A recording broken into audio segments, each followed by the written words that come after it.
the people who are most impacted by this, right? Because in the state of Illinois last year, 82,000 people who otherwise would have been eligible for the state grant didn't get it because they ran out of money, correct? Absolutely, yes. So who is this impacting most when these people who fall in this gray zone of actually qualifying for this are taking money from others who might need it more? Low-income students who these funds are intended for, they're the ones who suffer. You know, like you pointed out, this is a finite pool of money. These are limited funds, and they're often awarded on a first-come, first-served basis. So if one student who doesn't need that money gets it, it means another student who does need the money doesn't. So you're really robbing them of an opportunity. And the legal element of this is that families find an attorney who will help them walk through this process. Is it easy? Is it difficult? Well, we have family law attorney Allison Corley join us from New York City. Because what is the process of actually giving up custody of a child? It's really a matter of filling out a form, bringing it to a judge, and he puts a rubber stamp on it. So it's easy to do if you know the loophole is there. I'm curious, as we were discussing, if this is legal, okay.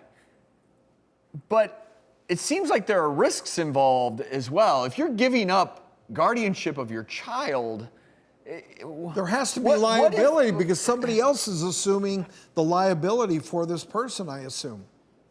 Right. So if another person has guardianship of your child, they can make medical, legal, educational decisions for them. So, you know, one of the things that always comes to mind with another person making medical decisions is, you know, if this person has guardianship over your child and your child gets in an accident and, you know, this person is the one that the hospital is going to call because they have letters of guardianship or an order of custody, and they say, you know, we are going to authorize this blood transfusion for your child. And maybe that's not something, you know, a lot of people don't believe in, don't want blood transfusions. So, you know, people aren't really thinking ahead.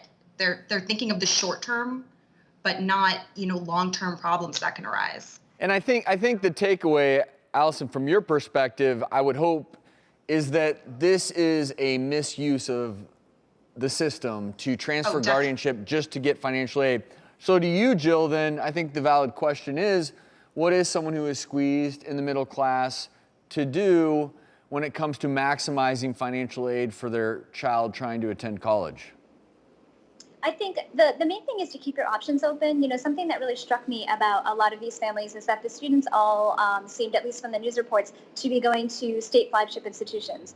And it made me wonder, you know, were they just focused on that name brand and just, you know, this is my top choice, this is where my student needs to be, and that's the only choice.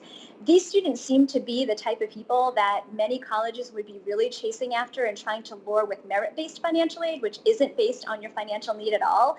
And so it makes me wonder if these people had kept their options open, they probably could have gotten as much or more financial aid from merit scholarships that they did through gaming the system to get need-based scholarships. So I think that families should just, you know, talk to guidance counselors, use things like the Department of Education's college scorecard to explore schools that maybe you've never heard of that might be a great match for you, that might be really eager to have you and be willing to offer you a lot of financial aid to get you to go there.